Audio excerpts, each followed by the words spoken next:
Erection. Erection night. Beep, beep, beep. I was listening to Sean Hannity, that great American. Oh wow, right? Well, no, I was listening to the local conservative radio ship program. You know, they have their morning show, and then they have this guy. You know, at noon they have Rush Limbaugh, and then they have I guess Sean Hannity from 3 to 6, and then they have the great one, Mark Levine, from 6 to 6 a.m. and then to 6 p.m. He's a great one. He can do whatever he needs to do. He's Mark Levine. I'm Mark Levine. And so I've been watching the. Go ahead. What do you have anything? I've been watching Harry Vox's play-by-play with CNN. Oh, really? He's live. Yeah. He's live on the YouTube. He's D Live. Oh, he's on the D Live. Okay. Yeah, I think he got his channel. Oh yeah. Personally suspended from YouTube. Right. So. Yeah. He talked about the tiny hats too many times.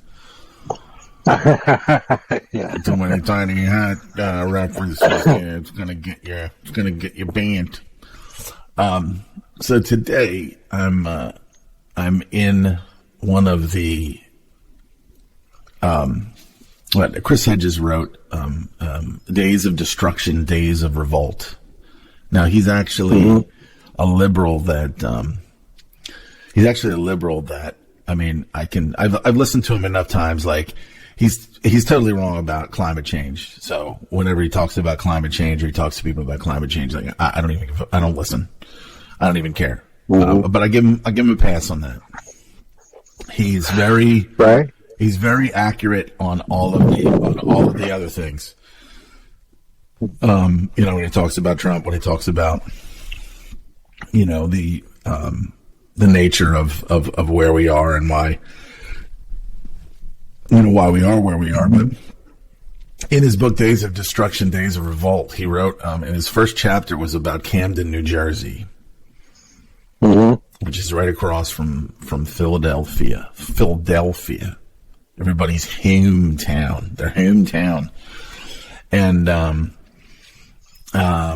so I spent the day in Camden, and I was working at a place that is kind of like a community center that does a lot of things for I don't know where they get their funding from, but I'm not going to say their name because I don't want. So I was there.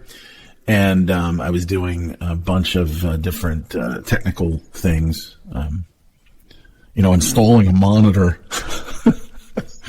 and then doing some kind of office move that honestly, they couldn't have done it because there was fax lines and shit that needed to be swapped around and things like that.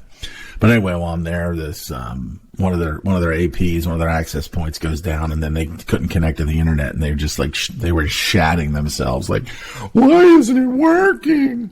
Oh my God, the Wi-Fi is not working." Anyway, so apparently this cable just a cable from the switch to the patch panel just like was bad. So I tracked it through the whole bundle. There's a bundle of them, and I found, and then I took another. Once I found like from the switch to the patch panel, I unplugged the patch panel, and then I hooked up a known working cable to it, and then the AP went. So the cable just went bad, just sitting there. The cable just went bad. Anyway, so and they deal with there's nurses and different like medical people there in the community because it's such just a mess. The people there are they're all on drugs. Their immune systems probably were all shot. They may have HIV or whatever. And there was this place over across in one of the counties across the river that was just AIDS. It was just an AIDS place. And you just the people that the unfortunate people that you would see come and go out of that place were, and so anyway, I'm sitting there in this place, and I'm talking to this nurse, right? And I didn't even want to really go in there because I didn't know what they were spraying, whether they were just just this complete overreaction, wiping down this, wiping down that, 3 times while I was there 15 minutes, and they wiped down the surface 3 times. And and then and they were talking about these tests. They were talking about all these tests. And so I kind of knew one of the people that was in there, and I said, "Did you guys ever hear of a guy by the name of Kary Mullis?" I said he was a Nobel laureate. He was I guess he was a virologist. The guy who created in 1980 or 81 created the PCR test. Mm-hmm. And I said to them, Kary Mullis, when he created this PCR test, he emphatically said that it should not be used for infectious disease. And I said they're using this apparently, and I said it not accusingly, just oh, I heard this derp, and then they fact checked it. They actually fact checked me when I said that 50 to 80% of the time it gives a false positive. And then the one woman got on the internet and went in there and says, oh, and then she just read this whole, it was like a Snopes type of a disinformation thing, where 50 to 80%, 50 to 80% of the time it's a negative when they're actually positive. Not a positive when they're actually negative. And I was just biting my tongue, oh my God, you are a fool. I just wanted to be you are an absolute fool. So I got Karen at one point too. This one woman was like, could you please put the mask up over your nose? And I was like, oh yeah, okay, I'm sorry. I said, just kind of slip down, and then I don't know. It was kind of uncomfortable. I was in the room with this one woman who I had it down below my nose, and she wasn't saying anything to me about it, right? And then this other woman came to the door, and then was and she said something that she said, well, I'm seeing some people that don't have their masks on properly. There's a lot of cases out there. They're getting larger, and I wanted to say, just 2 weeks, 2 to 3 weeks prior to the election, all these cases, and I wanted to be cases are not infections, and cases are not even cases because the PCR test doesn't work. But you can't say that to these people because this is what they do. Their COVID is their the excitement that AIDS is passe anymore. It's well, you've got AIDS and we're treating you, or you're my, what is it, the case management, all this other shit that goes on. I don't know who's paying for these things, but I can only imagine it's taxpayer dollars. And I can only imagine that it's, that they throw these organizations together so that they actually, these people, some of them were talking flu shots, and some were talking all these different things. And then at one point they said something they didn't have enough flu shots. And then at some point if you don't use them, then they want them back because they don't want anybody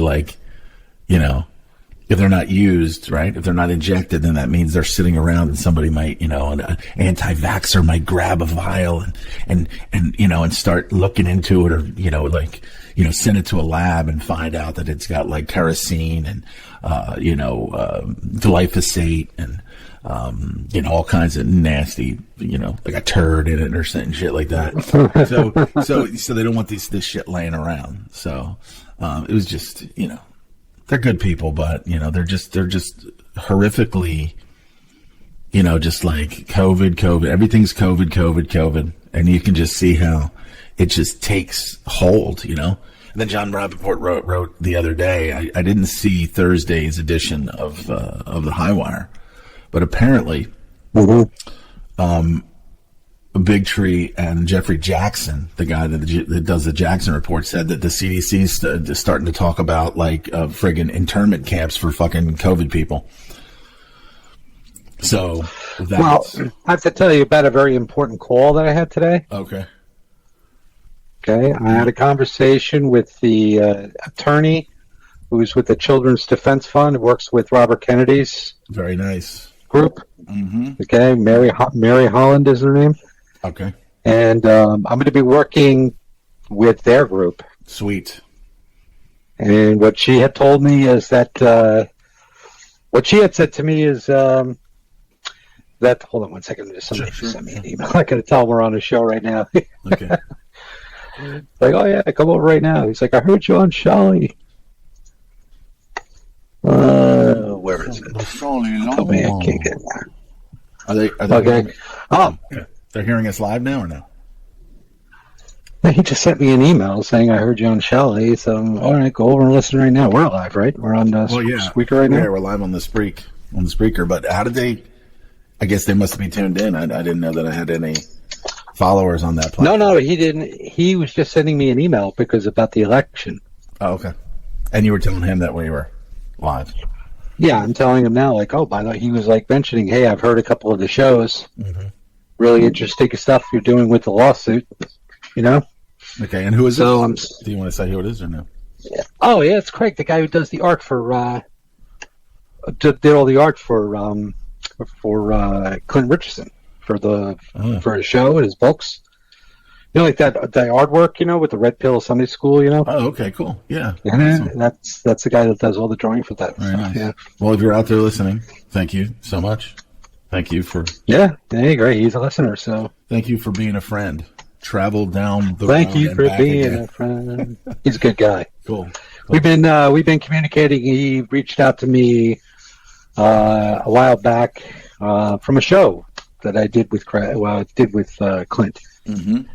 And he's been in touch ever since. Every once in a while, he throws me a hello on Skype or sends me an email. So nice. I'm telling you.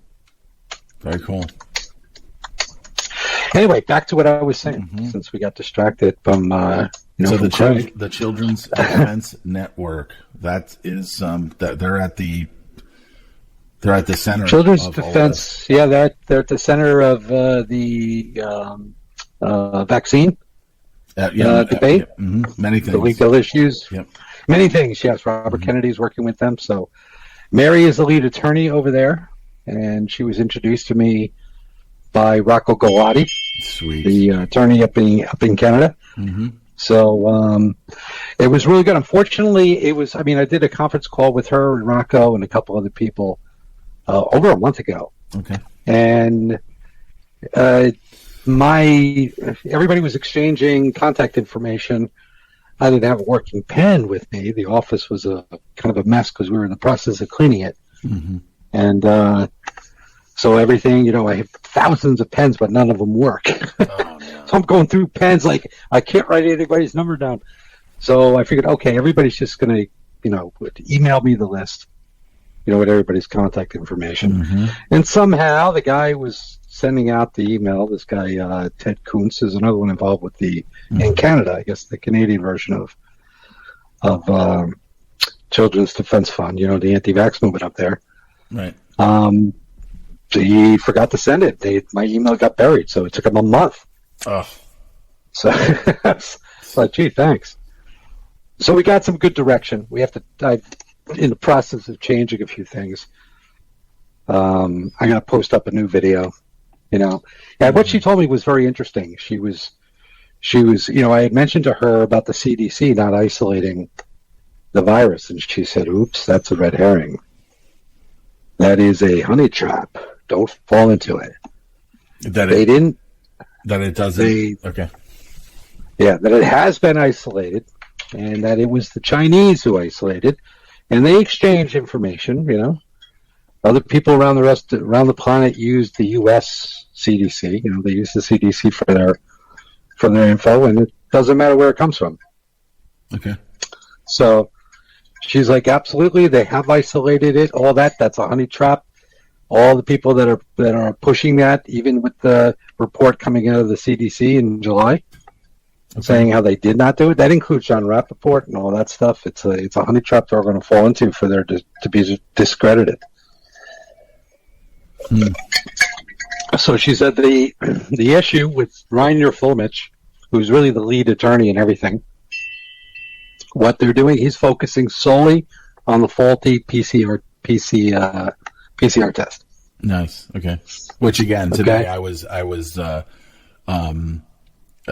nurse-splained that it was not 50 to 80% false positive. It was a false negative.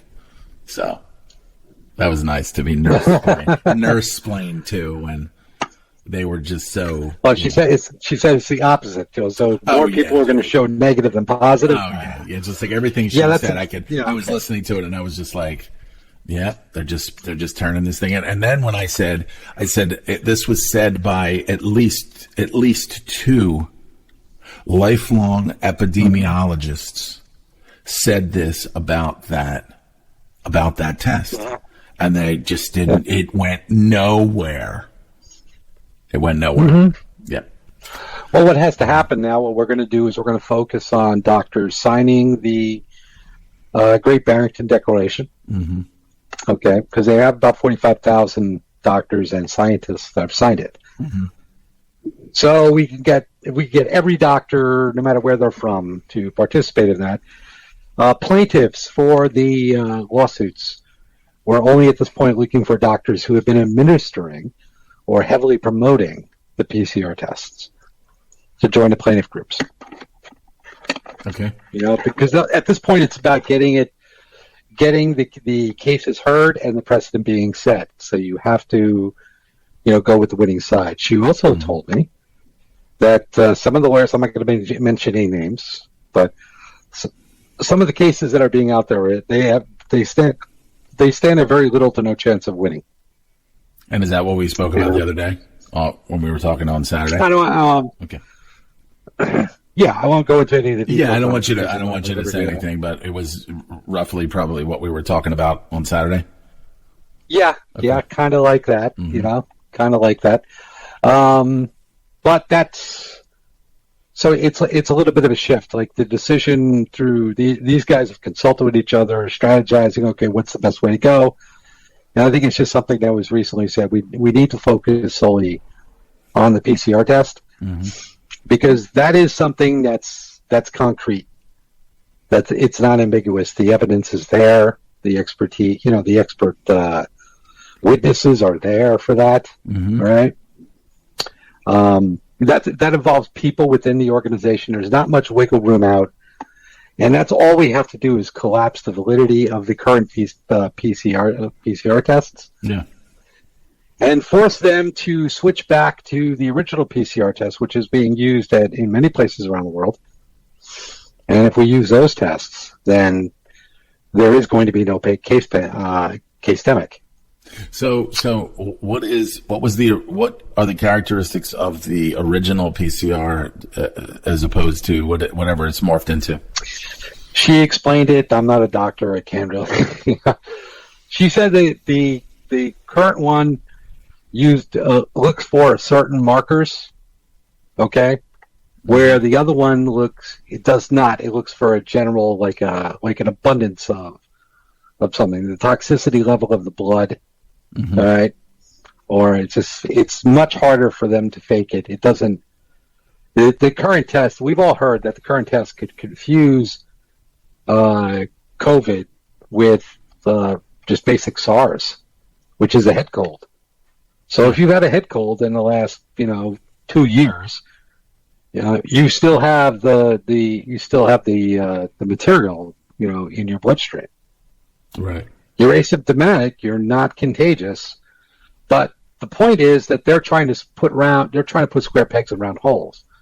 So they're trying to claim that, like we talked about, they're trying to claim that, people who are asymptomatic are going to spread their asymptomatic quote-unquote virus to other people who are also going to be asymptomatic. Mm-hmm. And then, of course, it's just going to spread like wildfire. But to which nobody, only smart people are like, wait, but hold on a second. If everybody's asymptomatic, nobody has any symptoms, and the mortality on this is less than 1%. What are we doing?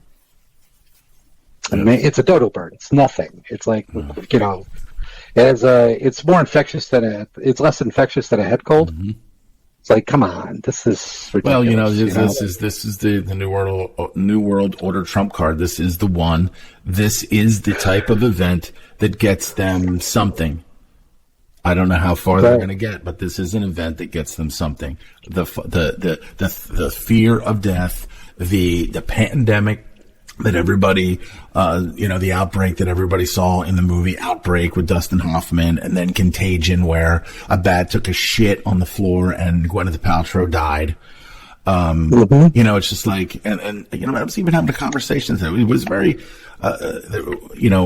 it was a very satisfying conversation with this young woman, because she was just like, she was questioning everything too. Like, I said a couple things, and then she was just like, yeah, like, I don't know anybody who was sick, or anybody who had died from this.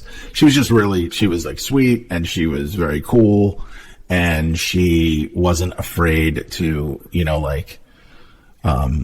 just wasn't afraid to speak her mind, about it. She wouldn't share it with her, her coworkers that are just like, like the one woman that Karen'd me. She was just like, and then I was just like walking around. There was issues with all these different systems, and I was checking all these different systems. And then I walked into her office, and then the thing is that when she goes into her office, she actually takes her mask off when she's in her office, sitting in her chair. But it says on the outer door, like, knock first before you come in, so I can put my mask on. Okay, so I'm in there working on your system to get your system, and you're friggin' Karening me about having my nose out.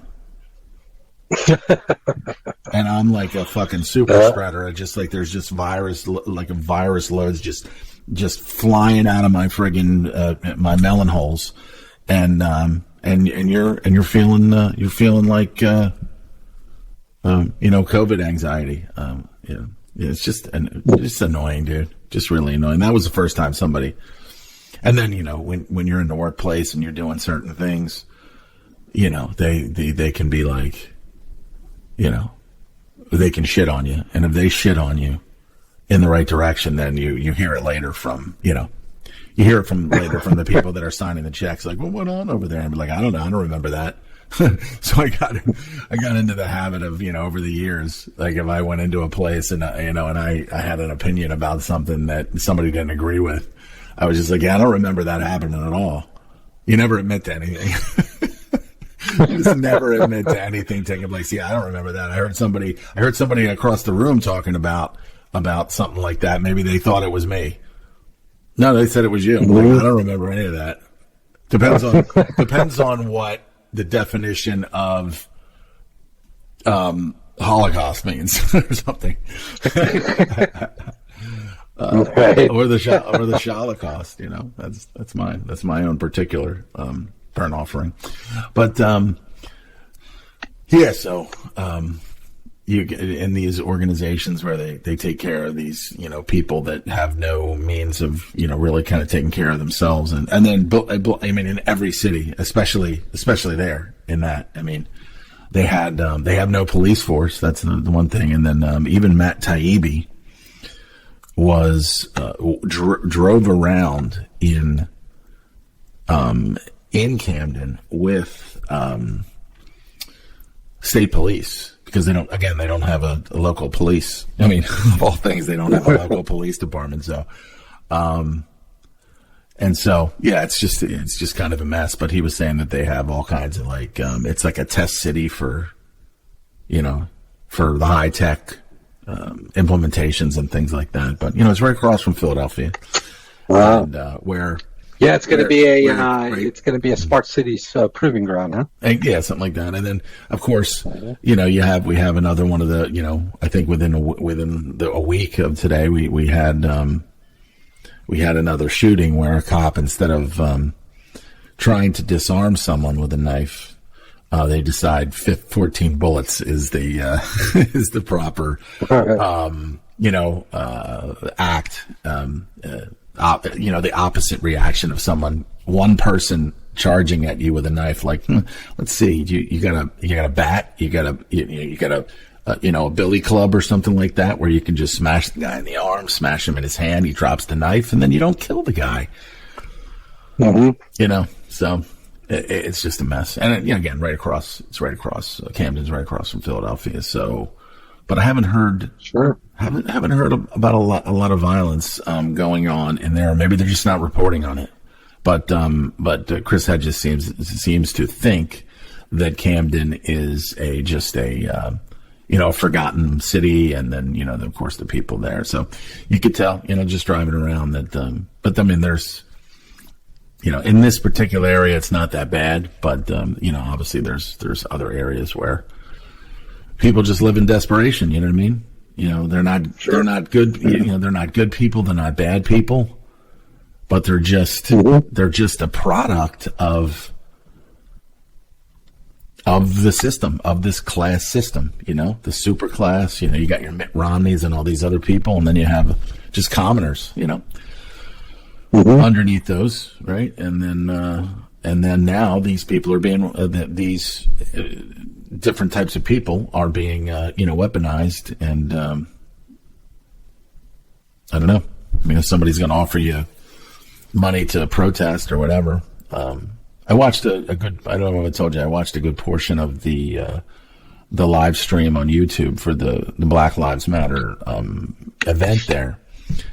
And, I mean, obviously they're not over the target, right? They're not over the target, but there are a lot of things that they are saying that, like this, the system is, kind of, they're not killing them alone. But I mean, that's what we focus on. They are, the system is killing people in any number of ways, through drugs, through toxins, chemtrailing, glyphosate, vaccines, what's it, the fentanyl, what is it, the opioid thing? I mean, that was just a Congress and government approved, you could say it, another Holocaust, a Holocaust of people from these opioids, and then the system kicks in. And it's like, we got to make this look good, and opioids.gov, like, we care about you, we're going to save you from the opioids, we're going to do this and we're going to do that, and it's just like, it's all bullshit. It's all bullshit. Just like all the stuff that they're doing with it, all the things that they do, even as far as hunger. I mean, we've already, but it's already been said, a lot of these, you got your Bill Gates, you got all these different people, and they could really feed the world, many, many times over with their money, but people are still starving. Anyway. The system is completely and totally full of shit. Back to the Children's Health Fund. What's the next step with your endeavor there with her? Like, you made a really strong contact with Mary, you said? Yes. Now we could move forward a little stronger now. So I'm glad it just means that we have to change our scripts. And everything slowly, which I've got done, and I'm almost finished with them. Some new videos to shoot. I was going to post up some ones that I already done. I'm glad I didn't put them up, right? Because it's a slightly different approach. Meaning, because we were talking about the CDC, that they have failed to meet their responsibilities, right? To isolate the virus, make it so. But it's that, like she said, that's a honey trap. Don't fall into it. Yeah, I mean, there's always a possibility. It's they traps to it's even discussed in Event 201. Right. How to keep the opposition or the people that are going to be tearing this apart on the internet. How to get them off balance. So they set traps for them. That's one of the traps that they sit in, because then they can come out and go bam and then show the data. Well, I think it could totally be. It could totally. I mean, there's people out there that are writing books saying the contagion myth.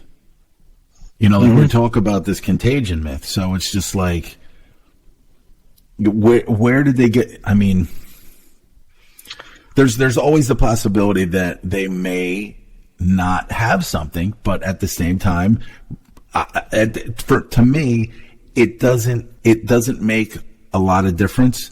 It's what they're doing and their overreaction to it. So it could exist in my mind. It very well could exist, or it very well could be an idea. I mean, all these years that they've done, like David Martin said in 1999, they started the coronavirus, complex. And then, in 2003, there's SARS. And then at some point, then there's MERS. I mean, those could have been honeypots to say, yeah, but I think we're going through. We have to, at this point, we go with it. We go with it as a virus. We look at the testing and we find out that, the accuracy of the test, and we find out that the cases are not really cases. And then that, destroys the medical credibility of this test with regard to it being the gold standard. Mm-hmm. Okay. Well, I mean, I think those other attempted pandemics were they weren't really attempted pandemics. I think they were beta tests, right? To move the narrative along so that people would buy it. It's the constant threat every couple of years. Right, and this is try it over and over again. The plan was that because it had to correspond with the collapse of the pension funds, 401ks. Remember, they've known for 40 years, that they had to do something between 2018. They knew for a lot longer than 40 years. They knew going all the way back to the 1950s. All right, because they were in the middle of the baby boomer generation then. Okay. Yep. Right, in the 1950s, they had seen the birth rates had gone way up, and they knew that there was going to be this population bubble. And then the planners were going right to work, and to how they could take advantage of those youths when they became of age, when they reached the age of reason, how they can melt them, how they can drug them up, destroy them, target them, but also at the same time use them to build asset bubbles. Build the thing up, and then they can asset strip the United States, and they would move production to China, and all these things. Those aren't conspiracies. Those are written about in Brzezinski's book, along with many others. The chessboard. This was the grand chessboard, exactly. So these things have been they've been openly discussed for 40, 50 years now. Yeah, I mean, they sat and back here we are. They engineered society.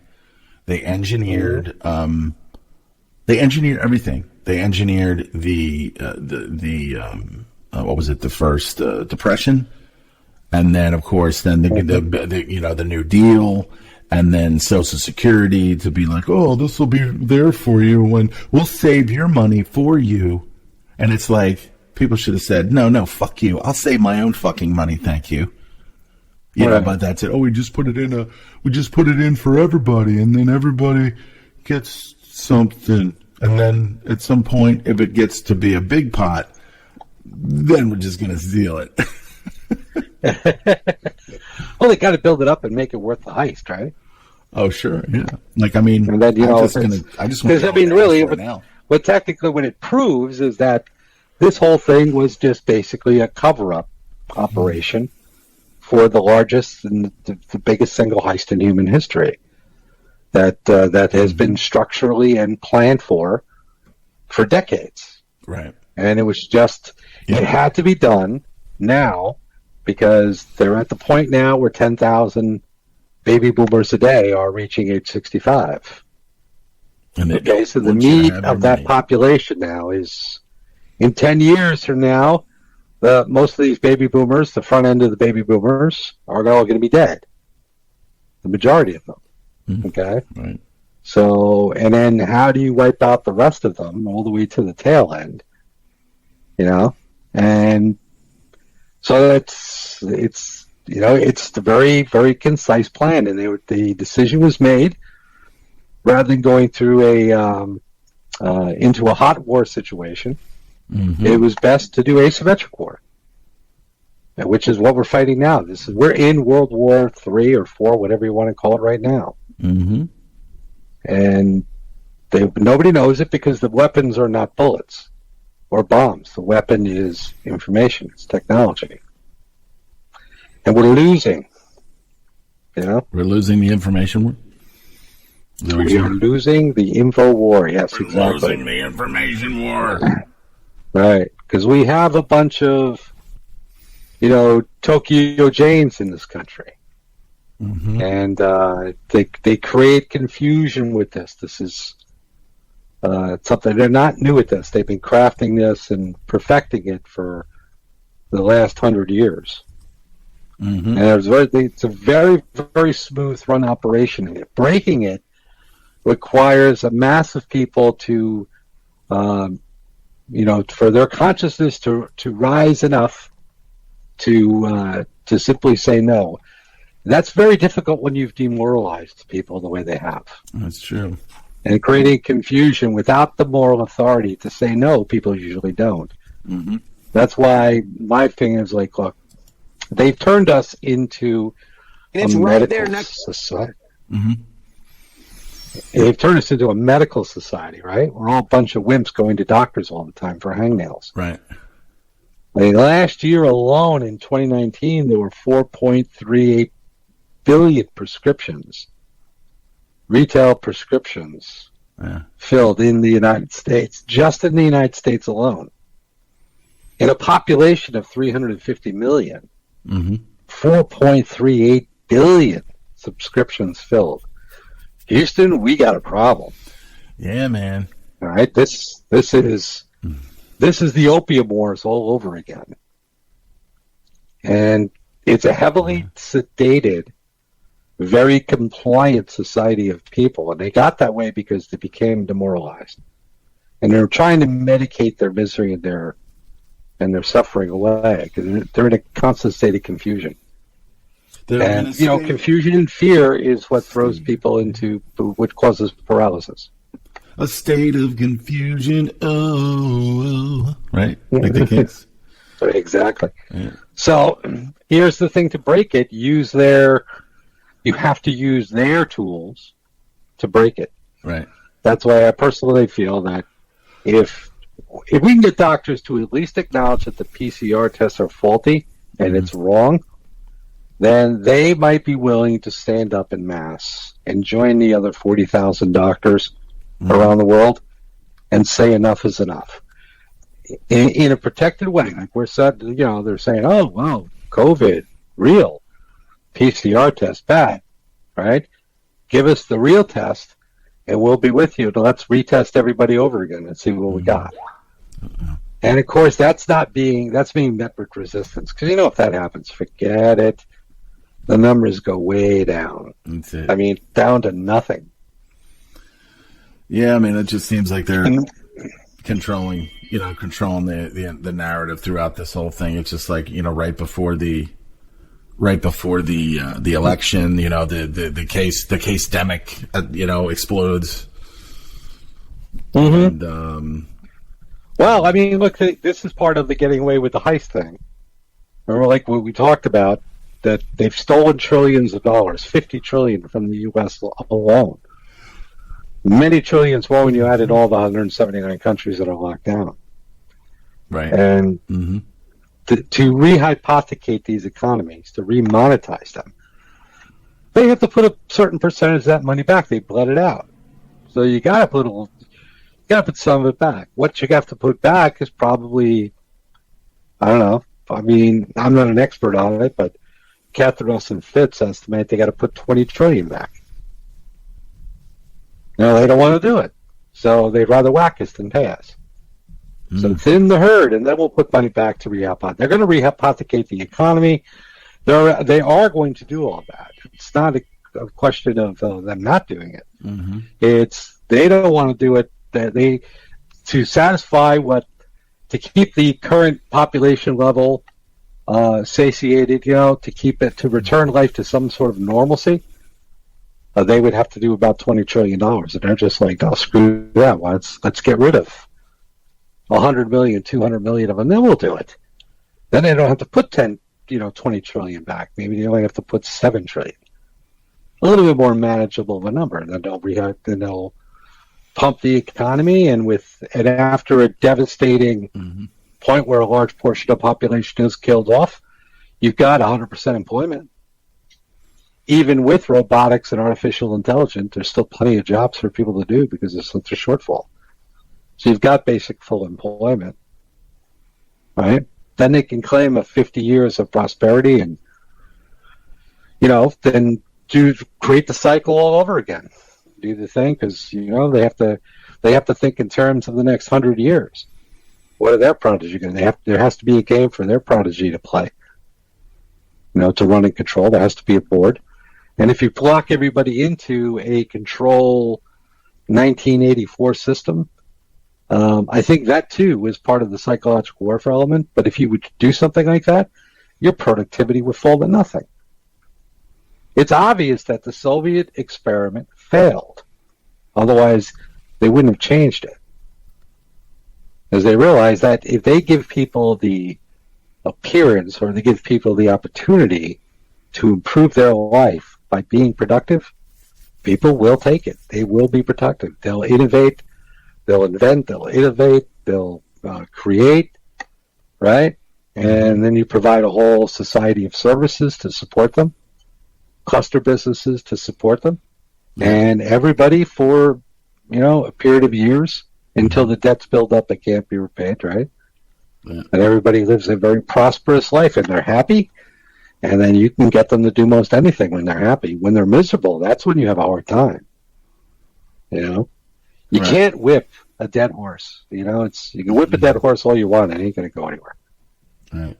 So do you actually think that they could continue to pull this off and then, because you've got, I sent you that Jones. It was Jones on Joe Rogan again, and he's on there, and he also had Tim Dillon, the gay comic, which I think that's just a shtick, and I want to send that to him on Twitter. I'm like, dude, that's totally your shtick, dude. I don't believe that you're that you're a gay. That's just your way of pulling, the crowd, and like if you're funny enough, PC points, right? Yeah, you're gonna pull the straight crowd, and then you're gonna pull the non-straight crowd from that too. But it was actually, I don't know if you watched it, but it was actually pretty good. And he was just like, Dylan was like, yeah, man, he said I used to fall asleep listening to Alex Jones, and he actually thanked Joe Rogan, saying, dude, he's like, I want to thank you so much for this. This is just like a dream come true. Like him being on a podcast with Alex Jones, because I could tell just by listening to some of the things that he would say that he was like, he understands. But the thing is that when Rogan and these guys start talking about the possibility of draconian measures and a 1984 Orwellian style overreaction to this. We're and any kind of notoriety that's out there is good to shine the light on these devils, on these demons. So, yeah, absolutely. And it's looking, it's good to see. Not that Jones is like, that he's just going to say that they're just, stealing money. Like, I've not heard him say that the country's, retirement pensions are being looted. So that's concerning. But apparently, I don't know, they said something, they were talking about like they were doing like an election night podcast. So I don't know. Now he's down, Rogan's in Austin, or he's in Texas too now. Like all these people are going there. Big Tree went there. Yeah, I wonder why. Big Tree went there. Rogan went there, but everybody's going to Texas. So that's where I think that's probably where the fight for survival is going to be.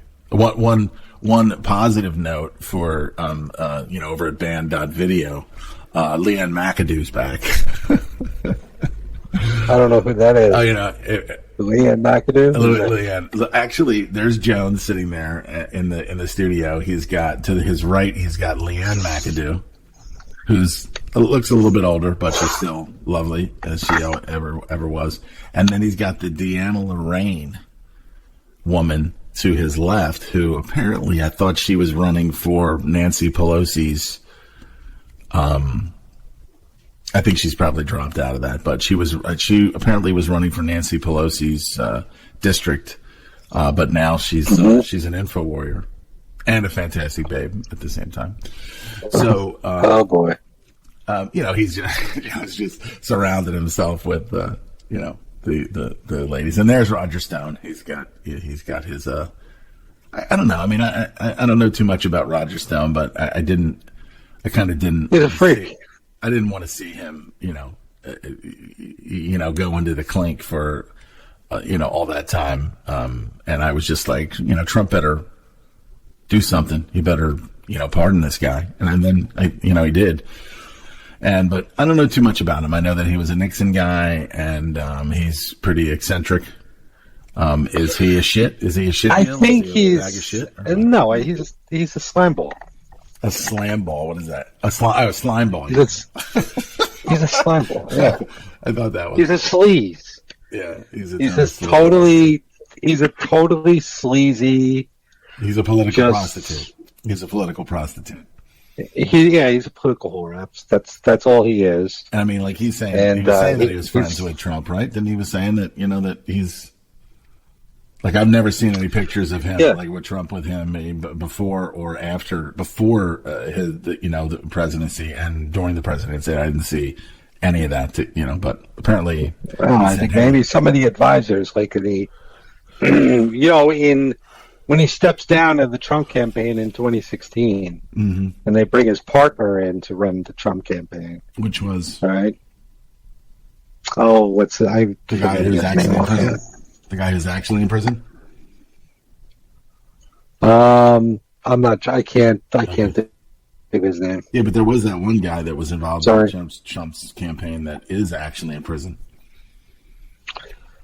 Right. Well, possibly, but listen, Trump, bringing guys like that in, it shows you that there's a possibility that Trump is just, he's a total sleazeball too. Mm-hmm. Right? I mean, lesser of two evils here, Trump and Biden. I mean, at least Trump isn't an open pedophile. I mean, Biden just, he's just like, I'll do whatever I want. He's like, I'll sniff. He's being caught. Yeah, I'll sniff whoever I want. I will touch, teenage girls, around the waist with their. I mean, the pictures tell. You don't even have to speak. He got caught with the hot mic, whispering into a young girl. She couldn't have been more than 10 years old. You saw it, where he says, "You're making me so horny." Oh my God, he is shit. This is when he was vice president. And in fact, when that happened, back in 2014, 2013, whenever that happened. Right. I think it could have been 2015 when it happened. I'm not sure. It might have been, the year before the election. Or late 2014 when it happened. He should have been fired. Except that, Obama himself was also a freak like him. Mm-hmm. So a member of the club. So he wasn't going to get rid of them. The people in the media were told just to ignore the story. And, for people to go out today and vote for that guy, it shows a real problem of morality that we have. Yeah. Because I don't care who you are, what party affiliation you're. Don't vote for an open pedophile. I mean, what's wrong with you? Yeah, man. It's just like, are you serious? This guy is sleazy as it gets. But and you're enabling him. You're validating him. Yeah, the whole election process is just a validation process. Those people voting today, it's like you're just validating a crooked corporate system, and it's just like don't waste. intelligent people who look at this thing honestly, Right. they didn't run to it. They're not going to run and vote for any of these people. Why would I do that? First off, I'm not going to vote for the head of this corporation, for the head of the DC corporation. Biden, there's going to be no difference when Biden gets in. If Biden wins this thing, it's going to be the same as Trump. We're going to get the same old, same old. Might be more agitation. The people on the left, the people that consider themselves the left, the idiots over there, the Antifas of the world, the Black Lives Matter, they're going to, jump and cheer and shout and sing and say, we won, oh, this is great.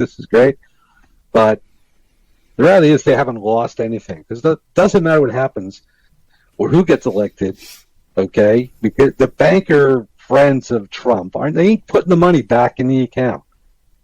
They're not going to rehypothecate to the tune of $20 trillion. No freaking way. So they want things to divide. They want a civil war, because in a civil war situation, we'll kill ourselves off as opposed to having it done through foreign, through a foreign invasion. Most other countries are also going to be wrapped up in the same thing. It isn't going to matter. It's going to be everywhere. It's a global depopulation thing. The World Economic Forum is put out there to make the offer on behalf of the oligarchs as to what they're planning for us. And at this point, it's still just an offer. This great reset that Strom is promoting out there on the World Economic Forum. Right. And that they're saying, if you don't gain your moral authority, if you don't tell us no, this is what we're going to give you. And so far, people aren't taking it serious enough. But in that world, that great reset world that they're talking about, it's like everybody is going to be broke. Everybody is going to live in poverty. Right? And in order for you to be able to move through the channels, you have to be a member of the club. If you're not a member of the club, you have to be vaccinated and all this sort of stuff. But to stop this, we just need to get people, just like over in Europe, we need to get hundreds of thousands of people in the streets writing their congressmen and senators and saying no frickin' way. Getting them to boycott these people in their business interests is another matter. But that's something that needs to be done. And we weren't going to get anywhere with it in a Trump administration. Though my preference is I'd rather have Trump than Biden. Yeah. At least we know what we have with Trump. I mean, Biden is just going to be an utter disaster. He's not going to serve out his first term. We're going to be stuck with the Wicked Witch of the West. Carmella. Exactly. Which is going to make Hillary Clinton look good. Carmella Scaris. I mean, talk about somebody who has absolutely no qualifications. Yeah, she's just... She'd be the last person. Could you imagine if she becomes president? Holy crap. It's like, then it might be time, seriously, we got to leave. Well, I honestly think that they are doing this, that they picked him, Mr. Magoo, basically Mr. Magoo. And then they chose Carmella. And for me, it was like I can see that it's almost as if they're conceding, because in order to move forward with the plans that they need, as far as to create more and more civil unrest, would be to have Trump, stay in for another 4 years. If Dodo Bird and the chick get in there, then what do you got? You've got thinking though. But they could whack and frack the whole friggin' Well, that's the people on the right. If you can motivate them to riot, they'll do maximum damage. The Antifa people, the Black Lives Matter people, and all that. Look, they can't get enough black people to protest in the Black Lives Matter protest marches. So they just go and elicit a whole bunch of white kids to go and march in it, right? They're like, go to the store, get a box of saltine crackers, and bring them to the march. Right. Exactly. Well, they got all these white kids. It's not even black people protesting in Black Lives. It's all white kids. Yeah, there were quite a few white people walking. Exactly.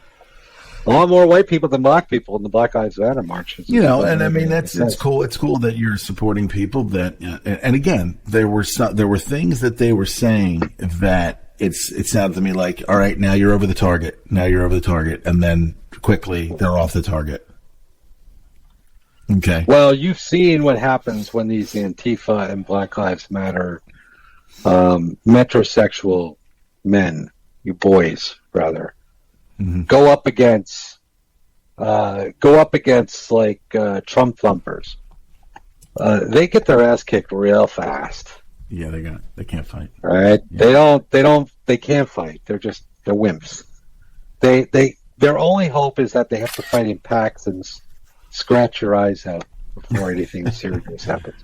Right, yeah. But if they go up against somebody who's like serious, forget it. It's like they're so and it's, are you going to have these Karens, and they also the Kens and Karens of the left leading this revolution? No, you need the Trumpers. You need those guys leading, because they're the ones who are going to lock and load, baby. And they'll go hunt down and purge out. So you think all of these things? If Trump you can loses, get rid of. If you think that if Trump loses, that there's an equal and opposite, conservative white Antifa out there. You're gonna talk about that. No, it's not going to be white. They're going to try and frame it as white, but you watch what's going to happen. This is going to be. They need to bring about the purge. That's what they want. It's a depopulation effort, right? Mm-hmm. And they think that if they can eliminate a third of the population through the vaccines, and get another third of the population to kill themselves off in a revolution, right? Yeah. In a civil war kind of thing. Yeah. What do you think? What do you think that can happen? I don't know. That'd be very interesting. At that point, I would prefer alien abduction. And sticking around. If I don't really believe in aliens, but they're talking about that too, man. That's on. Well, they're going to put everything. They're going to put everything on the plate. But if they really want to move us faster towards that Civil War movement, listen. I don't care what anybody says. Biden. Everything, all of these races, where they're saying it's close, that Biden's got this is all staged. This is all fake. Biden had no support. Yeah. Practically none. He doesn't have support. I mean, you can't tell me that, CNN's trying to make excuses for him and saying that his campaign was a virtual campaign. Bullshit. It's a right, because when he would show up at places and 50 people would show up, embarrassingly low numbers. Yeah. He has no support, and he doesn't even know. Zero. He probably wouldn't even know. He probably said, "Where is everybody?" He could be elected dog catcher. All right. Yeah. Nobody wants him. No Democrats want him. They had no movement whatsoever. The only thing they were doing was eliciting the same old usual suspects, the Hollywood stars, right? To, go out there and promote and pedal for the left, as they're always told to do. Alyssa Milano, the manic friggin' has-been. Exactly. God, the crazy nut jobs in Hollywood to say how great he is. Yeah. No, John Cusack. Even in states, inside Trump. States like New York and States like New York and New Jersey, which they say are firmly Democratic. No frickin' way. Everybody that I've talked to up there who was voting, just about everybody I've talked to, who was going to vote, is like, Trump all the way. Mm-hmm. Like, no way about Biden. Like, that's a bad idea to get that guy in. Mainly because they're smart enough to realize that behind Biden is Kamala Harris, Yeah, that's what I'm saying. It's like, maybe women will be like, oh yeah, Camilla Harris would be great. Like, I don't really even know too many women who think that woman is good. She's not likable. No, not at all. She's probably more. She's more unlikable than Billary. If that's even possible. And that says something, right? The woman who's probably less likable than Hillary Clinton is Biden's running mate. Just ridiculous. So maybe if she said listening to her, baby, if she's still we got to listen to her. That'd be nice. We got to listen to her. We got to listen to her screech about stuff, and then what they do to men if she becomes president. Man, just the absolute shit show that they're gonna do. They're gonna spread the Duluth model, not just into family courts. They're gonna do that. It's gonna be pretty much mandated by corporations. All right, and I'll tell you what, it's going to be a pretty crazy society when they do that. They've already screwed everything up with the feminist movement. I mean, it's completely thrown off the balance of the universe and all that. They went too far. It's going to get much worse. Oh my God! They went way too far. You know what the Duluth model is? I don't know what that is. I mean, like Duluth trading, like underwear and shit. Oh, kind of. It is because it's basically you get it in the shorts, as if you have if you're born with a penis, you get it in the shorts. You have virtually no rights. Everything is subservient to women. Women have all the rights in courts today. Oh, sure. They can commit the same crime as a man, and they get 1/3 the prison sentence. All right. Divorce courts, family courts, it's all rigged against men. And it's so bad. It's so terrible. This is what killed the reason so many people have committed suicide, including Robin Williams. I like to say Robin Williams killed himself because he had dementia and he was depressed. He had the Lewy body dementia. And that came from... Right, but that was the front. What he was depressed about, even his own son from his first marriage. He was depressed because he was supposed to be enjoying the fruits of his labor in his life, and he owed so much money in alimony and child support to his ex-wives. Right. The women in his life, they totally took advantage of him. And then he was a fool for marrying them. He never should have. He knew it with his first wife. And if you ever saw the documentary, I did see that on HBO. He did before he died. Well, I think it was on HBO or Showtime, right? Yeah. Right. He even talks about that. His biggest mistake, his biggest problem was he just couldn't keep it in his pants. He liked women too much. Well, I mean, and unfortunately, he fell for their bullshit, and he got severely damaged because you stand no chance in the legal system. Right. This is a $70 billion a year industry just for the lawyers.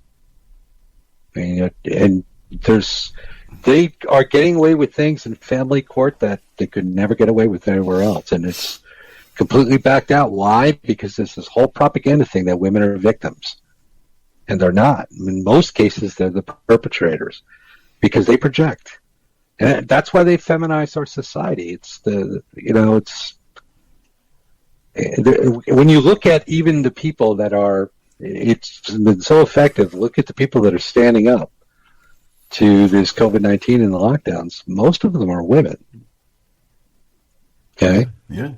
So, I mean, for men today, you have to be so extremely careful with the women you date, what you say, right? How you're taking a chance. That's why so many men have gone MGTOW, because the juice is just not worth the squeeze. It's a very, very risky game of roulette. I personally have been blessed, but everybody says that who. But I think I have because I'm not going with an American woman. My girl is from the Dominican Republic, and she's balanced. She's like a throwback. So it's great. But I feel I've been there, and I made the decision years ago. I will not go out with any more American women. It just never works out. They're too crazy. It's all great at the beginning, but you get a couple months in, and it's just like, it's nope.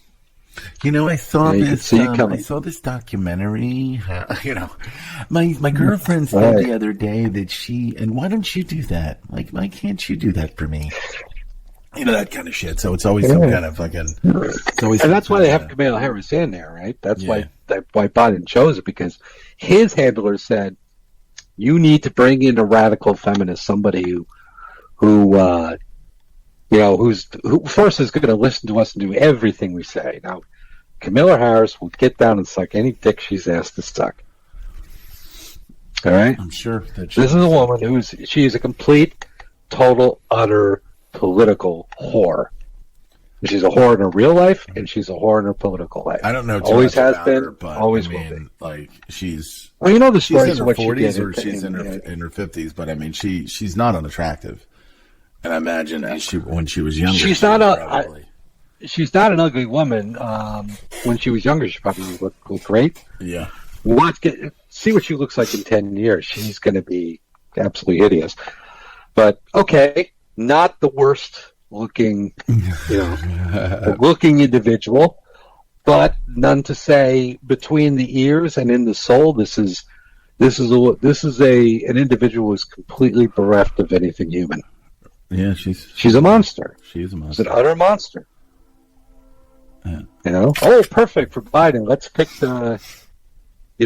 the absolute worst possible, candidate, or vice presidential candidate, running mate to run with. Okay.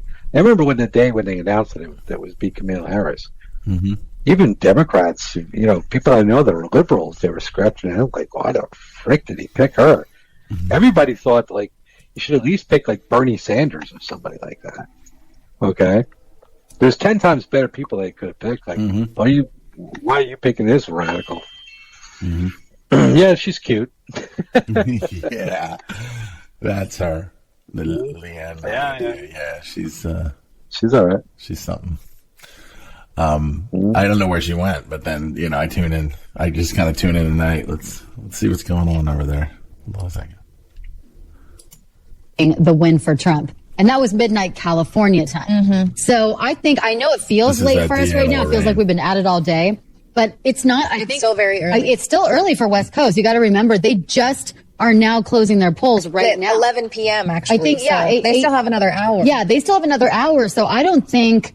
I think it's going to be at least an hour until we get more. What do you all think, of our Alex? fans out in California, you still have one more hour to get your entire neighborhoods, families, everybody out there. Abandon Trump. Don't think your vote does not count because you're in the. Keep voting right to the last minute. When do the polls close in California? One more hour. It's either 8 or 9 p.m. 11 p.m. Eastern, right? Okay, perfect. So 8 p.m. That's what's going on in the war room over at InfoWars. Meth head. Methamphetamine head. What's his name?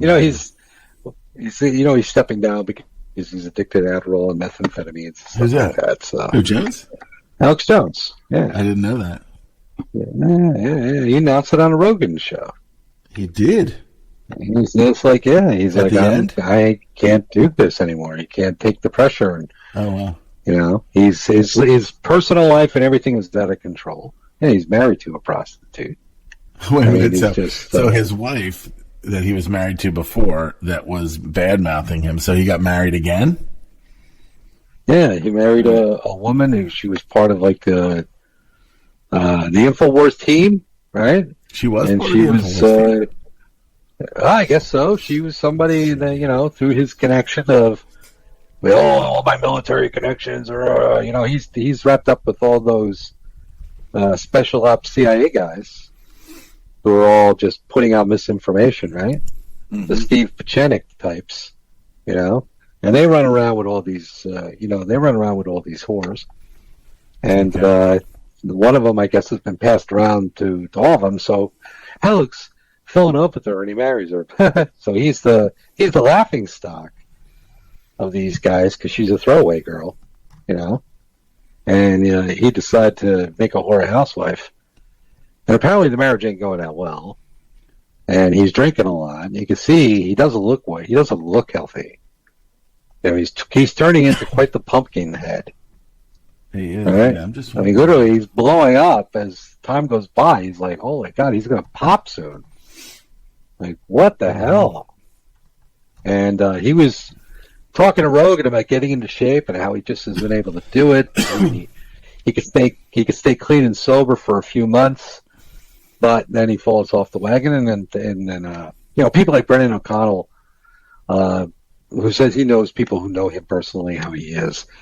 These alcohol and methamphetamine binges where he's just, it's prostitutes and everything, and it's just his whole life is spinning out of control. Yeah. And I think he's aware of it. He went on the Rogan show and said that after the new year, in 2021, he's retiring. That he can't do it anymore. This is too much on him. It'll kill him if he keeps doing it. So he's finally starting to recognize that he has a problem. And I'm surprised fewer people caught it and haven't talked about it, that he said that that's it. He's throwing in the towel for a while, which means they're grooming somebody else to take over the top seat. Okay. At InfoWars. Who do you think it's going to be? Now, is that going to be David Knight? Right, David Knight's probably this. Yeah, David Knight is probably one of the most well-spoken, knowledgeable guys. He could carry an audience, but I don't think he's as extreme as Jones is. I don't think they need somebody who's somewhat radical. They might even go with a woman. And Brendan O'Connell thinks that it's going to be Whitney Webb. You think Whitney Webb can entice her to do it? Possibly. Whitney Webb is. She has a little bit of a nefarious background. Her father's a big real estate guy in Sarasota, Florida. Okay. And that's all drug laundering money. That real estate today, high-end real estate today is all drug laundering money. Mm-hmm. Because the average person in the country is, they're not buying these, $700,000 mansions and above in Florida. That's all coming from, international drug dealers, cartel people, and stuff that are looking to launder their money. And real estate gives them the right. They come in, they do a cash buy, because when Obama was president, he eliminated the proofing of funds, the requirement that you had to show that your funds came from non-criminal sources. Mm-hmm. So this was one of the things he did. He said, well, let's eliminate that. And what that did is it opened up the floodgates for money to be poured in by the hundreds of billions, if not the trillions of dollars into the U.S. to suck up and drive up the cost of real estate. And then the banks would turn around and give cash out loans to all of these people, right? They were in on the act. So that flushed the money clean. Cash in, cash out. But this is why so many Chinese were buying properties. Right. And it first started in Canada, particularly up in British Columbia, right, in Vancouver, and then it spread down south into Silicon Valley, San Francisco. Mm-hmm. Drive up the price. You got multi-million-dollar homes that are abandoned that nobody lives in. In some places like up in Canada, I know they're a little tougher about it now in Northern California, but they had. There are areas in San Francisco, you go into some of these really, nice suburban towns. Oh, yeah. And literally there is nobody. Is that his wife? Oh, yeah, it's Erica Wolf Jones, yeah. Okay, yeah, that's the wife, yeah. Mm-hmm. So, she's not a bad look. She's not a bad looker, but okay. She is what she is. Mm-hmm. Then again, I don't know. I'm just, this is the rumor mill, so whatever. So I've been to San Francisco many times. My sister has lived out there, and so yes, there's some really. I've been to some real ritzy areas of that, like wealthy years ago when I was out there. And, I mean, it's a beautiful city, but apparently it's just been, now with everybody shitting in the streets and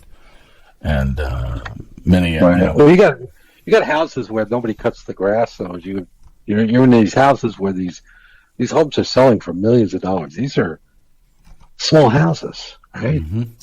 Yeah. 1,800 square foot houses, not really that big. 3 bedrooms, 3 small bedrooms, 1 bath, kind of thing. They're selling for $2-3 million. It's absolutely ridiculous. It's all the drug trade money and everything that's coming in through China, through the, from the drug trade out of China, Southeast Asia. Yeah. That's the stuff that we fought Vietnam for. Yeah. The heroin trades that come out of Southeast Asia. Mm-hmm. And a lot of that money that pumps through Hong Kong and all that illegal money gets, funneled over here, and they drive up the cost of real estate everywhere. And then they turn us into a bunch of serfs and a bunch of renters because nobody can afford the price points. They're way above the ability for the average person, the average salary to service, Mm-hmm. And they've about taken this to about as far as they can take it. This is why the economy was breaking down. When your whole system is based upon, criminal behavior and activity, right? Yeah. It doesn't take long for everything to start falling apart. Sure. That's where we are. That's why we have COVID. and then now we have COVID. And that's why we have COVID. Yeah, sure. Because it's basically a controlled demolition, but they don't want people to blame them. They don't want people to figure out that they were ripped off. Yeah, they need the plausible deniability of a pandemic that they've been preparing people for. But again, it's not anything that most people are concerned about. But the pandemic. The pandemic, yeah. Oh, well, people are there's a large number of people that are there are 30% of the people that are falling for it because they simply like the idea of staying home. Yeah, they're just like right. They were incels anyway, and now it's like, oh no, now they know what it's like, that kind of thing. So there's that element to this.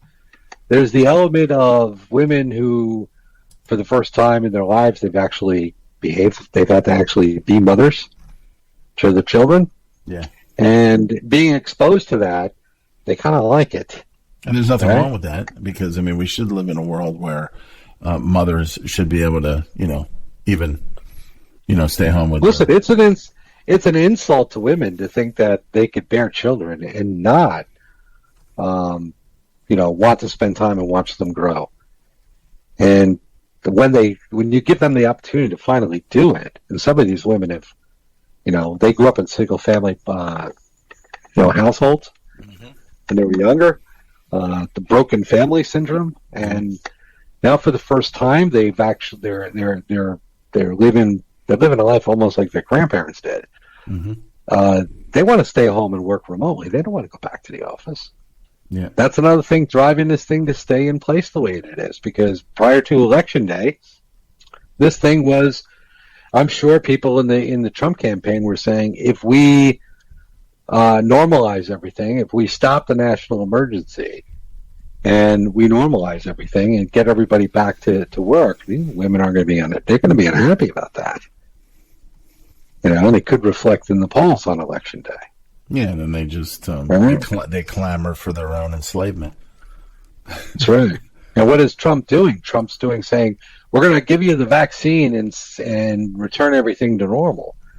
And Biden's saying, we're going to lock everything down. Yeah, well, see, that's not working. I don't think that people want to be locked down. I think people are. I think a lot of these. I don't think they want to be locked down. They just don't want to have to go back to work, and they want to make money staying home. And that's not the way life is. Not in the business environment. It's like when things have to be done, they have to be done. If you can't do the job, we'll find somebody else who will.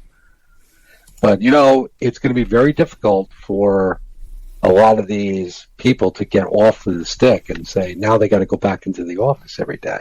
And we're constantly being told by social engineers in the media that the idea of office space and having an office that people come to work and function and do a job is going to go by the way of the dodo bird. Everybody's going to work from home remotely. No, they're not. All right? Yeah. Absolutely, they're not. Not if you're going to be, not if you're going to have a competitive working environment and you're going to have entrepreneurial free enterprise. Right. Because if I'm taking the risk to go into a business and I hire somebody to come and do a job, my job, I'm not hiring you to stay home and watch your kids. Right? I'm not paying you so that you can stay home and make sure they're okay, and I'm secondary. No, you get your ass here because I need a certain amount of productivity out of you every day. And if you can't handle that, I will find somebody else who can. Yeah. Yeah. Right? Now you got you've got this entitled class of people, okay, who've basically bought into the whole victimology meme. They really believe that they are, that they believe that women are abused in our system, that they're victimized by the glass ceiling, They even made a show. the patriarchy, all these things. And this is a delusion that they have. And then what they do is they wind up projecting that to people. And the reality is that nobody wants them. The whole thing is that most real men, they look at these women and they say, I don't want anything to do with you. And then they get old real fast. And then they don't have kids. And then they start turning around blaming men for that. They have cats. And, they have cats. And there's a show. There's actually a show out there called Snapped. Living in tiny houses, yeah. A show called Snapped where women just, they're tired of being abused and then they just snap and I think Owen Benjamin was talking about it. He was just like, we were watching the show Snapped, and it was just like, man, it was fucked up. It was just well, we have a condition in this country and in many parts of the world, in the Western world particularly, every Western country, U.S., Canada, England, Australia, where this Duluth model has been adopted, where this environment is taking place, and women are unhappier than they've ever been before. The thing, and it's not just for women, but it's that whole thing that women are nesters. Women are taking care of their kids and never happier than when they're taking care of the kids. It's just something that's inbred in them, and for them to buy into the lie and to think that somehow that why they think they're being denied opportunity because men go to work and they stay home. Every man out there would love to be able to stay home too, right? But we understand the concept of hunter-gathering. We will go out and deal with this jungle, right? And besides, they're lousy at it. They really, really are, because they come into it with a sense of entitlement. And then when they don't get what they want, they blame sexism on their failures. And they've destroyed, major corporations have already been destroyed because of these hiring mandates. That so many of their engineers, so many of their tech positions have to be filled by women. And these women are brought into and they cannot handle it. Their brains are not wired for it. And then when they come in, what they wind up doing is slacking off and then forcing their job onto their male underlings, right? Who are totally demoralized and demotivated because now they know what they're doing. Here's this woman who got hired who's got no qualifications. She's making twice as much money as everybody else to fill some quota that the company has. She can't fight her way out of a paper bag. And we got to go in and save her ass and make her look good so that she can get awards and all these things. And this is why virtually every business that's led by women fails, because they really don't deserve to be there. We have to qualify it and say that in most cases, right? There are the exceptions. There are some very talented, very smart women out there, and that's great. They do exist, but they're rare. They're not the norm. And that's simply just a matter of biology and the way that women are designed. It's the gray matter and the white matter. So we have to get we have so many problems in our society that none of these idiots neither one of them were addressing this. They were both pushing the whole feminism meme. They were pushing all the things that are going to drive us off the cliff faster. Sure. You know? Sure.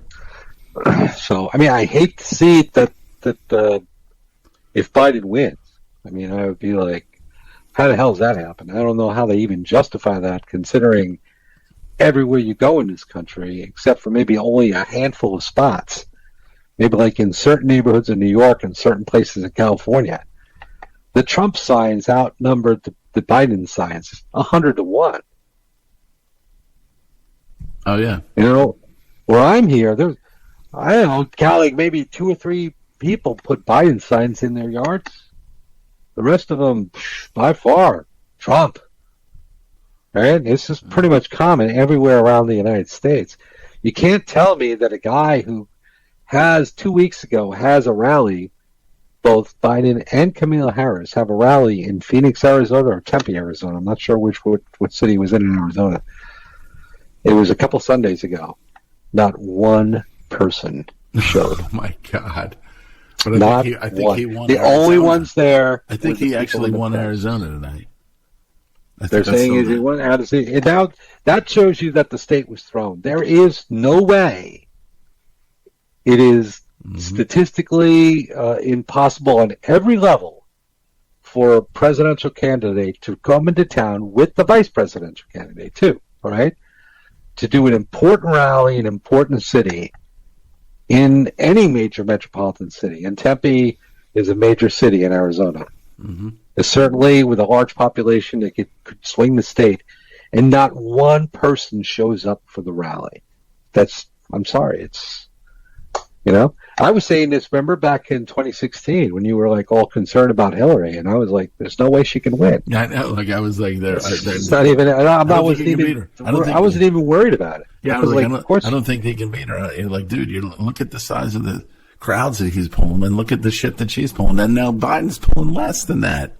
Biden is pulling less than her, and they're saying that he's winning Nebraska and all these other states. I have it on here, like projecting like he's going to win all these states, that the race is going to be close. Like, okay, so how many dead people are voting out there, right? Yeah. Absolutely ridiculous. It's like there is no way that he wins. Could you imagine they're actually going to try to say that he wins the state of Nebraska? Get the hell out of here. Those good old boys out there, there's nothing but Trump signs and Trump bumper stickers going on out there. I mean, there's no way anybody can convince me that is a hotbed for Biden support. There's just no way. There is no Biden support anyway. We talked about it. The guy can't draw for his rallies. He's a pedophile. All right, he disgusts people. He's he's dementia, and maybe that's an act. I don't know, but he's not going to serve out his first term, and we're going to get stuck with the Wicked Witch of the West. And why would anybody want that? I mean, he's got to be the most unpopular, most incoherent, doofus candidate I have ever seen in my whole life. Yeah. I've been through a lot of presidential elections, you know. Sure. I go way back. Yeah, I mean, for me, I guess it was. I've seen many presidential elections, but wow, I mean, I can't. I thought Bob Dole in '96. When Bob Dole was the Republican candidate against Clinton in '96. Right. I thought that was okay. They're giving it to him, but you couldn't find a worse candidate to represent the Republican Party. And it was a throwaway. They were not going to try and beat Clinton in '96. Yeah. And that was another, like, I'm calling bullshit on the whole contract on America, okay, and the whole Newt Gingrich and the Republican Revolution movement and the whole conservative movement. This whole thing is just a big joke. And Bob Dole was basically a big middle finger to everybody that was pushing the conservative Reagan Revolution type movement, right? The people, it was just like, screw you, we don't care what you think. We're putting up this guy. And he is a rhino, a blatant rhino, all right? One of those go along to get along kind of guys. And war hero, World War II war hero, wounded veteran, didn't have use of his arm. I understand the story and all that. But as a presidential candidate, he was just ridiculous. Right. And then some people who don't know, like they thought maybe it was like John McCain against Obama, 2014, or 2012 rather, that putting McCain against Obama, and that was kind of a gimme, like McCain, and he's, at that time they were trying to, they really were trying to sell him as this hero, but there was so much crap out about him, about his under the table dealings, the stuff that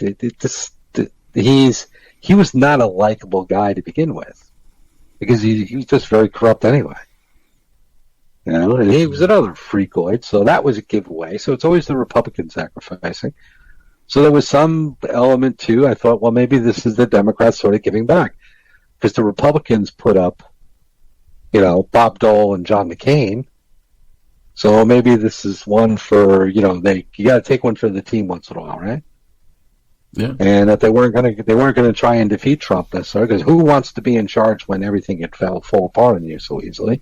So let it fall apart on them. And maybe that's what they thought. But there were certain people behind, or there are certain people behind Biden that are like, no, we have to have him win. No, wait a minute. We put him up so he would lose, you morons. We don't want him to be president. We told him to, to nominate Kamala Harris as his running mate, because we want to turn people off. We want people to basically say, no freaking way. I'd rather not vote. And that's what I'm saying. Or, what's that? People would rather not vote? Well, it just doesn't make sense. He's a dud, and she's someone that... She's a witch. And she's a witch. Burn her. Yeah. And she's not gonna draw. And I think they're basically pushing it. I think they're throwing it. They're throwing it away, and then they're also saying that Biden is ahead of Trump. So when Trump wins, then they can say, "Oh, he stole the election." The Russians, Putin came to town and stole the election. Maybe they're. I also heard that they have to make it close so that they could come in later and have Trump win. Okay, have him be declared tonight the winner. And then, oops, not so fast. We found a bunch of ballots, right? And it turns out you didn't win this state because the mail-in votes came in and we didn't count them, and every vote has to be counted. And it's so ripe for corruption, I mean, I think the entire system of mail-in ballots is an absolute travesty. Sure. I mean, it's a joke. Like, what do you mean? Don't you see how that? I was talking to my friend today about this. My friend Alan, and he sent his mail-in ballot. Oh yeah, I sent it in. It's great. Like, no, it's not great. It's dumb. It's wrong. What do you mean? Some people, they can't get to the polls. Like, if they can't get to the polls, they can't vote. All right, that's the way it is. It's the way it used to be. You go to the machine, you vote. Well, they put all these things on the ballot. Well, they're supposed to send you a sample ballot. You're supposed to study that before you walk into the damn machine. Okay? It's like you got to know the issues before you pull the levers. But to do it, well, you could study it at your leisure. It's so ripe for crime. There's no way you can verify your vote is being counted or it's being counted properly. They could say anything from that point. They could say, oh, there's one for Biden. If you voted for Trump, there's one for Biden. It's so easy to commit fraud. So why are people tolerating it? Why are people even tolerating it how difficult is it to study the issues or the referendums on a ballot, right? On a state level or a county level? Like, notice if you don't know what they are, you don't vote. Or you don't vote for those things. The machine will, you can go in and push the buttons on the machine, and it will let you go if you don't vote. Don't click all the issues. Mm-hmm. Right? Yeah. So, like, what are you trying to do? I mean, yes, it's ridiculous. So this, and one thing I did agree with Trump. Trump has been railing on all this, right? But then he mailed in his ballot for Florida, right? Yeah. Like, it's ridiculous. It's all just a big shit show. That's all it is. Nothing changes. That's the way these guys operate. Like, you got to be freaking kidding me. Yeah, they're above. And now you know what's going to happen. They're above. If it's close, it's going to be. Not so fast. And then then what you're going to do is you're going to piss off the Trumpers, who I think are going to lose their mind. And when they lose their mind, it's going to make what the Antifa and the Black Lives Matter have done. It's going to make it. They're basically going to be exterminated if they show themselves in public. These people are just not going to. They're going to lose their sanity because they think Trump is their god, right? Yeah, they really do. They think they worship him, and now you're messing with their god. They're gonna get angry about it, and it isn't going to be nice. It's going to be like, we know you guys stole the election from us, and it's going to be 4 years of literal hell, right? Mm-hmm. And there'll be opportunists there. There are some that are saying that states like Texas, they're going to go blue, and they're going to be blue for 1,000 years, right? All these people that are predicting that, the people that buy into the left-right paradigm, they don't understand that these guys are running this like the NFL, okay? It's about parity, all right? Mm-hmm. They're not going to let Texas go blue. It's going to go purple. They say California is a blue state. It's really not a blue state. It's actually more purple than it is blue, mm-hmm. right? Yeah.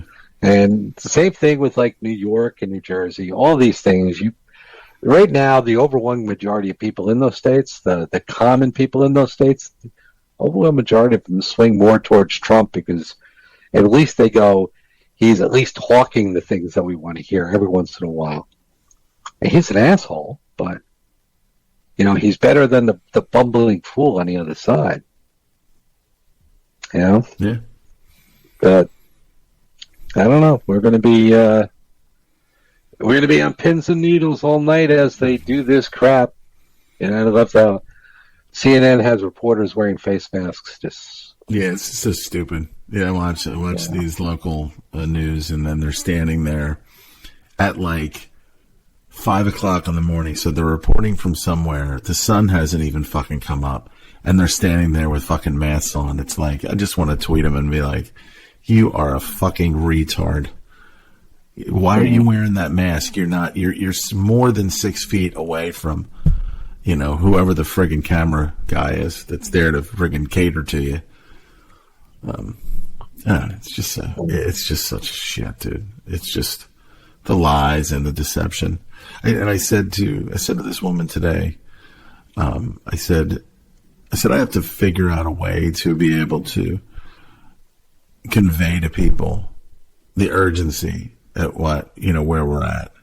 And I said, and I can't say things too volatile or too outlandish that are true, because people, they lose it. And the reason that they lose it, or they just tune out, is because the horror of that piece of information, they take it in and they can't process it, because if they did process it and then they did allow themselves to understand that, that people were like, I put on, somebody posted some kind of like little picture meme about World War I and what they did and how they created. And we spoke about it before, like you were saying, like the airplanes and things like that. Was your take on it? And so what I heard was they used the excuse that all of these servicemen were coming back from the war from other countries and other areas, and they were bringing diseases back. They had a massive vaccination campaign, and that is what they're saying, and that is what caused the pandemic. On top of that, they're saying that the masks, when masks are worn for an extended period of time, and I think we might have spoke about this, that large portions of the people that died at that time from, this supposed pandemic, they died from bacterial pneumonia from wearing masks. And somebody else sent out another meme saying that there was an actual meeting that they had, this large meeting that they were inviting people to, and it was about masks. And the not needed, whatever the case might be. So people are and then you find out that these surgical masks are like these blue masks that they're selling all over Amazon and everything, that they've got some kind of friggin' synthetic fluoride, sprayed on them or whatever, and people are breathing this stuff in. And it's fucking them up. Now, of course. I didn't fact check it, but it makes sense because, we live in a weaponized world. Sure. They probably came from China, and China's they're trying to kill their own people. So, why wouldn't they try to, they're trying to kill our dogs with toxic dog food. Why wouldn't they try to kill us too? One thing that we haven't had, I think, is a key phrase that we can use in this asymmetric war that would resonate with people and make them think, hey, let me, that they can see it like right there, and then they could get their minds around it without putting the clouds up and everything else. And David Icke did a speech at a rally in London over the weekend, and I think he nailed it, where he says that, this illusion of reality that is presented to us, this fake reality that everybody has known for a very long time that something wasn't right, but they chose to ignore it. So, because they were living their lives, raising their children, going to work, doing their things. They had their soccer games and their beers and their Christmas and all these other things. And it was somewhat resembling somewhat of a nice life. And freedom, the illusion of freedom. And the illusion of freedom. And then COVID-19 happens. And now the things that people have been saying for years is now come right into the room for everyone to see. It's the elephant in the room. It is. And now there's still people that are saying, what we're doing is we're not seeing a denial in the way that they denied it from before. They're saying, I just don't want to see it. And that's the point where you can convert people the easiest, because they can't deny now that the elephant's in the room. Where before, you were saying the elephant's going to come into the room. The elephant's going to be here soon. They're going to put an elephant in the room. Oh, you don't know what you're talking about. Well, the elephant's in the room now. Open your damn eyes. All right? The fact is that they're shutting down the economy all around the world based on a faulty PCR test. It's a faulty test. Yeah. Hospitals were empty in the beginning. That's right. China's apparently back to normal. To make a claim that the cases are rising all over throughout Europe, coincidentally, all these, in the Western countries, right? Of course, they're not even wearing masks anymore in China. Virtually, China has no new cases of COVID at all. The same thing with Japan, the same thing with Asia. It's just everybody over there is like, it's not bothering us anymore. I mean, the ones that are tied to the West, like Thailand, they're still sort of locked down, everything else like that. But for the most part, everything's opening back up again in that part of the world. And they're like, yeah, it's over. Time to move on. And that's because, they're being given made all the promises, and don't worry, everything is going to be fine. We have to collapse these 179 countries to have the Great Reset. And they're using this as the excuse. And in this Great Reset, there isn't going to be very much it isn't going to include most of us. At least 2/3 of us aren't going to be welcome in this world. Okay? Mm-hmm. So, if that's not a big enough elephant to get you excited, to get you to realize we can't allow this to happen, well, then I don't know what is. Then you know what? Do everybody a favor, just go kill yourself. Right? But I think it's the issue. It's like the elephant is now in the room for everybody to see. And now it's easier for us to show them the elephant's there because it's right there. They can't get anymore. There is no coming back. They're telling you. They're just trying to keep us all safe. Like I tried to. I tried. They're not. It's like, well, wait a minute. Hold on. I mean, how is it that they got this? They're going to tell you that masks are doing. Nobody's dying from not wearing masks. The mortality rate on COVID-19 is less than 1%. That's a fact. All right. Mm-hmm. So even people who get this, I mean, the overwhelming majority of them are going to recover. So what? Right? If you get it, so what? Have some chicken soup, stay in bed for a couple of days, get some rest. You're probably strained out because you're stressing yourself out too much. Get some rest, go sit in the sunshine, drink some orange juice, eat some chicken soup, and get back on your feet. In a few days or a couple of weeks, you'll be fine. And most people, when they get the flu, they're sick for up to 2 weeks. Well, yeah, so life didn't end for you, did it? So you had a couple of weeks that it sucked. But you got better, right? Yeah, well, so you get better this time around. People have always died from influenza. But it's COVID. They've always died. You die from a toothache, for God's sake. It's COVID, man. It's COVID. It's different. So you're gonna shut everything down because you got a cavity, right? Oh, I might get an abscess. So I get an abscess. Oh my God, I'm gonna die. I'm gonna get a brain aneurysm and die. That's like, all right. So we're gonna live in this safety cult here? Like, this is ridiculous. Yeah, but who are the people? Like, I mean, I don't see anybody protesting in my parts here. And nobody's protesting because the right people are not being. They've subdued the doctors. Unfortunately, because we've become such a medically oriented society where, I mean, last year there were 883 million doctor visits in the United States. Mm-hmm. Yeah. Okay, 4.38 billion prescriptions, retail prescriptions filled. This is ridiculous. Who are these people going to the doctor so much? Right? Yeah, man. It's just, I mean, really, why would you go to the doctor so often? Yeah, and it's just stupid. I mean, and not only that, doctors are now the third leading cause of death in the United States. Mm-hmm. And now the doctors, the reputation that doctors once enjoyed when they were considered very, these were upstanding members of their communities, held in high regard.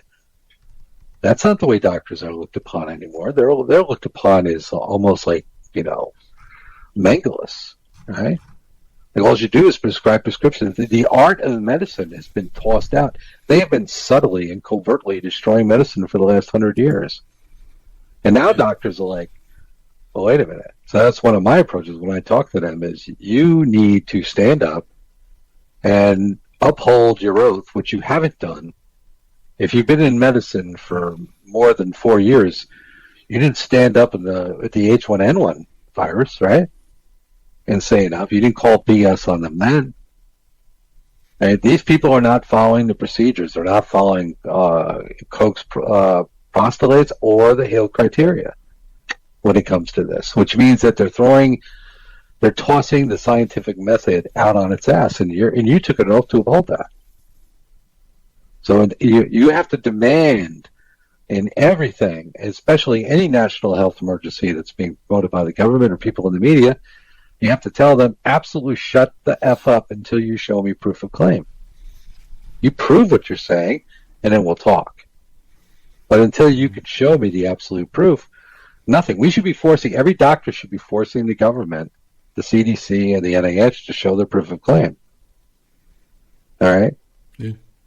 Because obviously not everybody has gotten the samples. Not everybody has gotten the isolated virus. Like the attorney today, but I'm reading from professors, and these are people that are part of the Great Barrington Declaration. These are professors of medicine and epidemiology at Oxford, Stanford, Harvard, and these people are waiting for their samples to do their triple-blind studies, to do their own studies, so they can compare them with each other, and that they haven't received anything yet. And they've been requesting them for 10 months. What do you think that means? They haven't isolated enough virus to send out those results? I don't know. It could be part of the trick. It could be part of this Event 201 strategy that they've throw everybody off, and then at the last minute, all of a sudden, show it. So you have to presume, and if they're saying, like Mary told me today, that the Chinese have isolated the virus, that they have isolated. The Chinese. Why hasn't the CDC? Chinese are not going to share it with these medical research laboratories and universities so that they can do their studies on it, so that everything could be done in the normal triple-blind studies. What good is it to say that the Chinese have isolated it? Provide the samples to Harvard, Stanford, and Oxford, all right, amongst other medical schools and universities, to the epidemiology departments there. Let them do what they do. Let them do their studies there with people who test positive with the virus there, because they would have the actual virus. They would take 500 people that have tested positive for COVID. They would extract tissue. They would compare them with the samples that are provided to them by the CDC, and they could say that's a match. They could confirm that the person actually has this virus in their bloodstream. Right now, they don't have that. So it's like, okay, this person has it, but they're asymptomatic. So you're saying that people who aren't sick are going to spread their non-sickness to other people? And that's a crisis? It's all fucking lying. Just a conversation that I had today between the three nurses or the three medical people. It was just like they had just hook, line, sinker, the propaganda, just in the rhetoric and the conversation. It was just like, oh my God. Well, you have to frame that as not in a confrontational way, but you have to say, listen, that the healthcare industry has taken it on the chin quite a bit over the last 30 years. Would you agree? There's been a lot of malfeasance. There's been a lot of boneheaded things that goes on. There's lawsuit after lawsuit for every possible friggin' drug that's out there. And you just tell them, like, look, you've seen the statistics, right? That death by the hand of a doctor is the third leading cause of death. And that includes healthcare, includes the nurse and the healthcare system. Death by that is the third leading cause of death in the United States. Yeah. Right, so Houston, we got a problem, okay? Part of that problem is you guys in the healthcare industry won't see the elephant in the room, all right? Because you're the ones who should be demanding, that the efficacy of medical science or the scientific method be upheld. Now, doctors take an oath to that, not a nurse. They don't take an oath to anything, all right? So they're just going to go by what they're told to follow, and they won't apply any logic or reason or rationality to it. So I wanted to kind of wrap it up before midnight. So, in about a minute, what do you think is going to happen? Hey, you still there? Okay, sorry about that. It was just no worries. Kidding. Yeah, I want to kind of I'm falling out here. I gotta. Yeah, it's getting late. It's going on midnight now. So do you think this is going to extend?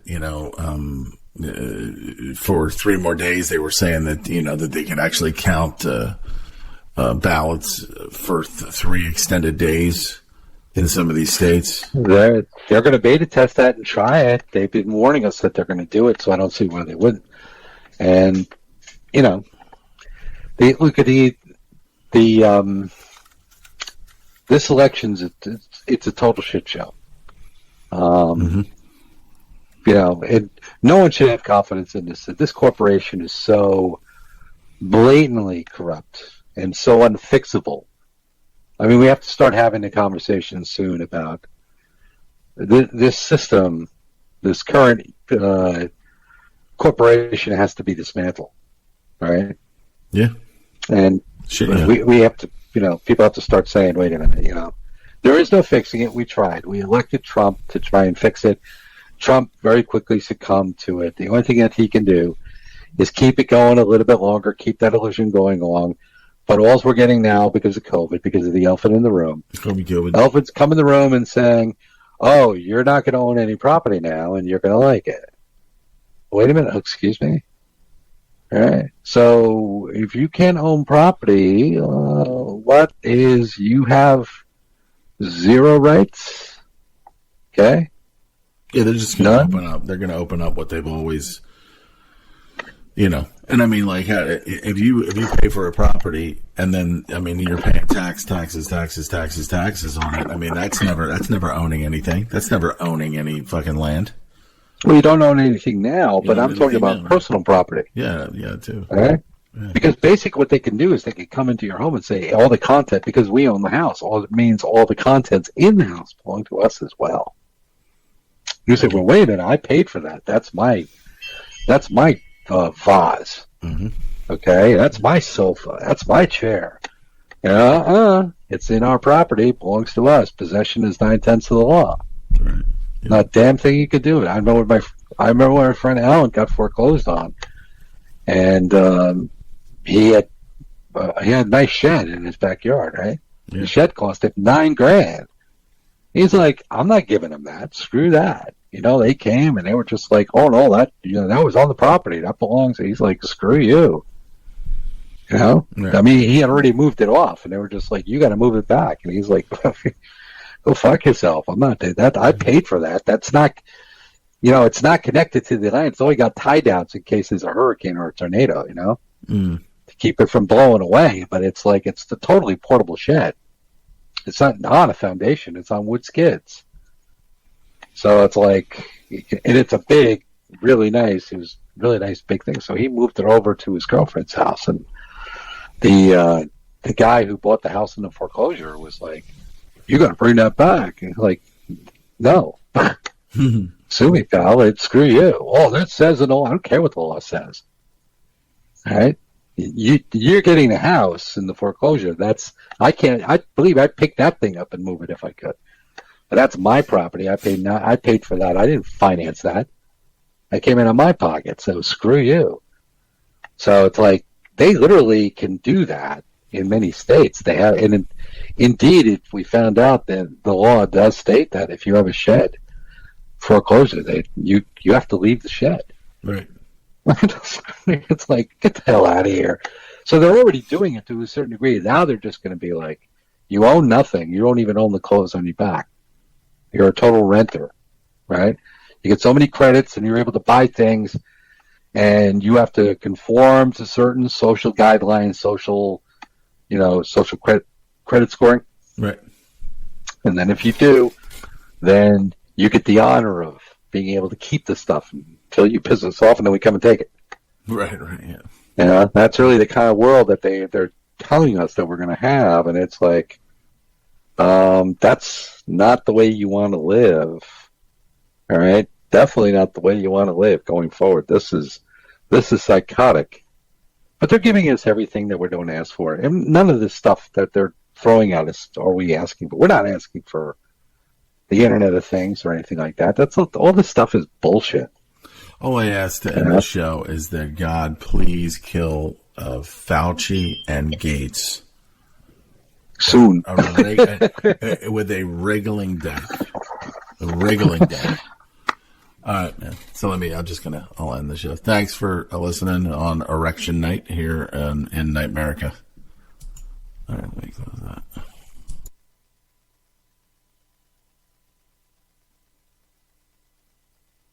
There is only one holistic system of systems. I will MK Ultra ya, put the MK scope on ya. If the MK hits you, it's guaranteed to open ya.